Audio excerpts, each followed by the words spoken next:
जय श्री राम, हर हर महादेव। मैं अधिवक्ता बागेश श्रीवास्तव वाराणसी से पुनः आप लोग के समक्ष उपस्थित हूँ एक नया वीडियो लेकर। विषय है संपत्ति अंतरण अधिनियम 1882। हमने संपत्ति अंतरण अधिनियम से संबंधित लगभग 13 वीडियो अपने यूट्यूब चैनल पर अपलोड कर दिया है। कृपया आप उसको जरूर देखें।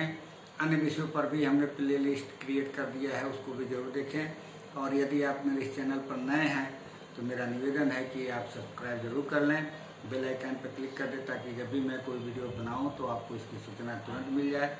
वीडियो पसंद आए तो लाइक ज़रूर करें तथा अन्य लोगों को भी शेयर करें। आते हैं विषय पर। हम चर्चा कर रहे थे पट्टे के बारे में और उसी के गतांग से आगे का चर्चा करेंगे। हम लोग धारा 112 और 113 का चर्चा कर चुके हैं और उस धाराओं का एक प्रकार से समझ लीजिए कि ये रिलेट करते हुए हम लोगों ने पढ़ा था धारा 111 से संबंधित। जो समापहरण होता है या एक पट्टा कैसे निर्वापित हो जाता है उसके बारे में ए से लेकर एच तक की व्यवस्थाएं उसमें दी गई हैं। मतलब ये खंड में विभाजित करके खंड ए से लेकर के खंड एच तक में दिया गया है धारा 111 में कि किन किन आधारों पर एक पट्टा निर्वापित हो जाता है। अब चूंकि पट्टा निर्वापित होता है उनमें कुछ कुछ कारण दिए गए हैं। उन कारणों में भी पट्टेदार को रिलीफ कब मिल सकता है इसके बारे में धारा 112 से लेकर के धारा 117 तक की में व्यवस्था दी गई है। हमने धारा 112 में पढ़ लिया था कि किस प्रकार से पट्टाकर्ता अपने सूचना के अधिकार को या समर्पण के अधिकार को त्याग कर सकता है। तो जो ही त्याग करता है तो ये पट्टेदार के लिए रिलीफ की बात होती है। अब हम आगे देखते हैं धारा 114 में कि 114 में क्या दिया गया। तो इसमें कह रहा है कि भाटक का संदाय न करने के कारण समापहरण से मुक्ति। मतलब कि यदि कोई पट्टेदार है और जो भाटक तय किया गया है उसको पे नहीं कर रहा है और कारण यह है समापहरण का, तो उसमें जो प्रक्रियाएं हैं पट्टाकर्ता न्यायालय में वाद दाखिल करेगा और वाद दाखिल करने की स्थिति में न्यायालय पट्टेदार को रिलीफ दे सकता है कि जो ही न्यायालय में वाद दाखिल किया जाता है और इस बात की सूचना दी जाती है पट्टेदार को कि उसके पट्टे को समर्पण किया जाता है और पट्टेदार न्यायालय में उपस्थित हो जाता है और वो पहली सुनवाई पर ही पट्टेदार इस बात को सुनिश्चित कर देता है कि जो भी रेंट है उसको 15 दिन के भीतर चुकता कर देगा।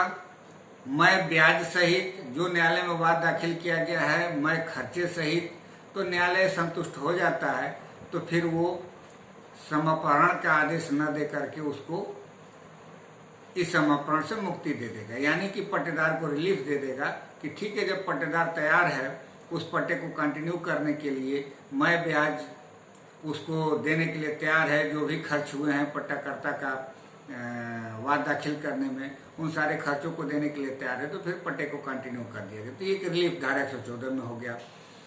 अब धारा 114 कैपिटल ए में कहा गया कि कुछ अन्य दशाओं में समापहरण से मुक्ति। अब इसमें कह रहा है कि कोई ऐसी अभिव्यक्त शर्त को भंग किया है पट्टेदार ने और उस डीड में इस बात का उल्लेख है कि जो ही शर्त का भंग करेगा पट्टाकर्ता उसमें पुनः प्रवेश का अधिकार रखता है और वो इस प्रकृति का है कि परिवादित विशिष्ट भंग का विनिर्देश करने वाली है, या यदि भंग उपचार योग्य है तो उस भंग का उपचार करने की पट्टेदार से अपेक्षा करने वाली कोई लिखित सूचना यदि दी गई है और वो उपचार योग्य है, पट्टेदार उसका उपचार करने के लिए तैयार है सूचना के तामील के होने के एक युक्त समय के भीतर, तो उस कंडीशन में भी उसको मुक्ति मिल जाएगी। मतलब उसको अगर जो कोई उपचार योग्य कोई ऐसा शर्त का भंग किया है और वो तैयार है कि नहीं हम इसका उपचार कर देंगे, तो फिर बात खत्म हो जाती है, फिर पट्टे का कंटिन्यूअस कर दिया जाता है। लेकिन इसमें एक प्रोविजो है कि उन मामलों में नहीं लागू होगा जो कि इस धारा की कोई बात ऐसी अभिव्यक्त शर्त को जो पट्टे पर दी गई संपत्ति के समनुदेशन, पट्टाकरण, कब्जा बिलगन या व्ययन के विरुद्ध है अथवा भाटक के अंशदान की दशा में समापन से संबंधित किसी अभिव्यक्त शर्त को लागू नहीं होगी। मतलब इस तरीके का कोई यदि उसने शर्त का भंग किया है तो ऐसे मामले में यह धारा लागू नहीं होगा। लेकिन यदि इन बातों को छोड़ करके कोई ऐसा शर्त का भंग किया गया है और वह शर्त भंग उपचार योग्य है और वह उपचार करने के लिए तैयार है, तो फिर यह समर्पण की प्रक्रिया नहीं उस पर लागू होगी। तो यहाँ भी एक उसको रिलीफ मिल रहा है। अब धारा 115 कह रहा है कि अभ्यर्पण और समर्पण का उपपट्टों पर क्या प्रभाव होगा। तो पहला तो ये कह रहा है कि यदि भाटक की रकम के बारे में कोई बात कही गई है, उसके सिवाय यदि कोई बात है, मतलब जो रकम से संबंधित है, जैसे ए ने बी को कोई पट्टा किया और बी ने फिर सी को उप पट्टा कर दिया, लेकिन जो भी उसने उप पट्टा किया है वो वही टर्म्स कंडीशन रखा है जो कि ए और बी के बीच में था, और तो उसमें उस पर कोई प्रभाव नहीं पड़ेगा। ये धारा 115 यही कह रहा है। लेकिन अगर जो कोई रेंट से भिन्न कोई बात कही गई है, मतलब कि कोई भाटक की रकम के बारे में कोई ऐसी बात है, उसके अलावा कोई उपपट्टा दी गया है किसी कारण से या कोई भी उसमें कारण दिखाया जाता है, तो उन मामलों में ये धारा लागू नहीं होगा। मतलब इसको छोड़ के बात कह रहा है। लेकिन यदि केवल भाटक से संबंधित है और जो टर्म्स कंडीशन ए और बी के बीच में थे वही टर्म्स कंडीशन बी और सी के बीच में हो जाते हैं और सेम रहता है, तो उस पर उपपट्टे पर कोई प्रभाव नहीं पड़ेगा, ये धारा 115 कह रहा है। लेकिन इसमें एक बात और कह रहा है कि ऐसे पट्टे का समर्पण ऐसे सब उपपट्टों को वहां के सिवाय बातिल कर देता है जहां की ऐसा समर्पण पट्टाकर्ता द्वारा उपपट्टेदारों को कपट वंचित करने के लिए उपात्त किया गया है या जहां के समर्पण से मुक्ति धारा 114 के अधीन अनुदत्त की गई है। मतलब इसके कहने का मतलब यही कि जो अभी हम लोगों ने धारा 114 में बात किया है कि अगर जो उसको मुक्ति मिल जाता है तब वहां लागू नहीं होगा। और दूसरा ये कह रहा है कि पट्टाकर्ता का इंटेंशन ही है कि उसको उप पट्टेदार को कपट वंचित कर दे, मतलब उसको किसी प्रकार से उसका हानि करने के पर्पज से, मतलब वंचित करने का मतलब कि उसको उस पट्टे से ही अलग करवा दे, मतलब इस पर्पज से ही वो इस प्रकार का समर्पण का अधिकार का प्रयोग कर रहा है, तो वहां भी ये लागू नहीं होगा। बाकी के मामलों में ये कह रहा है कि अगर जो कोई ऐसा समर्पण का प्रक्रिया अपनाया जाता है पैरा ए या पैरा 2 में जो बातें कही उसके अलावा, तो ये कह रहा है कि बाकी सब पट्टों पे ये बातिल हो जाएगा, मतलब जो कुछ भी होगा सब बातिल हो जाएगा।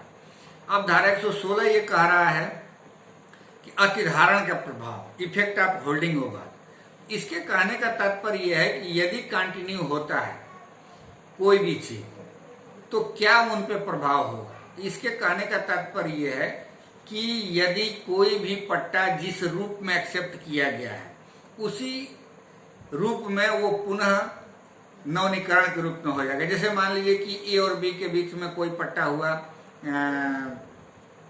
वर्षानुवर्षी, लेकिन बी ने सी से उसको मासानुमासी कर दिया उपपट्टे के रूप में, लेकिन तत्पश्चात ए और बी के बीच में पट्टे का निर्वापन हो गया, किंतु यहाँ पे सी जो है अपने पट्टे को चालू किए हुए है। वो उसी समय जिस समय वो बी को अपना जो भी रेंट होता था देता था, ए के द्वारा या ए के हित प्रतिनिधि के द्वारा या उसके द्वारा नियुक्त किसी एजेंट द्वारा उस रेंट को मासानुमासी अगर जो एक्सेप्ट किया जा रहा है तो ये फिर उसका वर्षानुवर्षी न होकर के मासानुमासी मान लिया जाएगा। मेरी बातों को आपको समझ में आया होगा। पुनः मैं बताना चाह रहा हूं कि ए और बी के बीच में वर्षानुवर्षी हुआ, बी ने मासानुमासी सी के साथ करार कर लिया उपपट्टे पर, ए और बी के बीच में करार खत्म हो गया यानी कि निर्वापित हो गया पट्टा। लेकिन जो सी है वो कंटिन्यू किए हुए है, तो क्या उसका पट्टा वर्षानुवर्षी माना जाएगा कि मासानुमासी माना जाएगा। तो यहाँ पे इसका उत्तर है कि नहीं, मासानुमासी माना जाएगा। यही धारा 16 का मेन समझाने का उद्देश्य है। अब धारा 117 हम देख लेते हैं, अंतिम धारा है पट्टे के बारे में। तो इसमें ये कह रहा है कि कोई कृषि प्रयोजन वाला कोई पट्टा है तो उसमें यदि कोई चाहे तो उस प्रदेश का राज्य सरकार जो है उससे संबंधित नियम बना सकता है कि जो वहाँ की लोकल व्यवस्थाएं हैं, स्थानीय कोई व्यवस्था है, उसको लागू किया जाए और उस तरीके का जो व्यवस्था होगा गजट में प्रकाशित किया जाएगा और प्रकाशन के 6 महीने के पश्चात वो लागू होगा। धारा 117 ये कह रहा है कि इस अध्याय के उपबंधों में से कोई भी उपबंध कृषि प्रयोजनों वाले पट्टों को वहां तक के सिवाय लागू नहीं होता जहां तक कि राज्य सरकार शासकीय राजपत्र में प्रकाशित अधिसूचना द्वारा घोषित कर दे कि ऐसे सब उपबंध या उनमें से कोई उपबंध, ऐसे सब पट्टों या उनमें से किसी के विषय में तत्समय प्रयुक्त स्थानीय विधि के यदि कोई हो उपबंधों के सहित या अधीन लागू होंगे। मतलब जो स्थानीय विधि है वह लागू किया जाए, इसके बारे में राज्य सरकार स्वतंत्र है, घोषणा कर सकती है और इसका बाकायदे प्रकाशन हो सकता है। लेकिन ये कह रहा है कि प्रभावी तभी होगा जब वो प्रकाशन की तारीख से 6 मास का व्यतीत हो जाए। हमें आशा है कि मेरी बातों को आप लोग को जरूर समझ में आया होगा। आप लोग एक बार जरूर पढ़ें। पट्टा बहुत ही इंटरेस्टिंग विषय है, प्री और मेंस में भी पूछे जाते हैं। धारा 111 भी इम्पॉर्टेंट है, धारा 105 भी इम्पॉर्टेंट है, धारा 106 और 7 भी इम्पॉर्टेंट है। अधिकारों का हमने चर्चा नहीं किया है, वो एक धारा में है, बहुत लंबा हो जाएगा, सरसरी निगाह से आप लोग पढ़ लीजिएगा।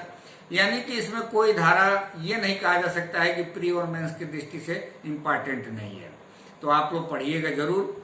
मिलते हैं अगले वीडियो में अगले विषय के साथ, तब तक के लिए इजाजत दीजिए। धन्यवाद।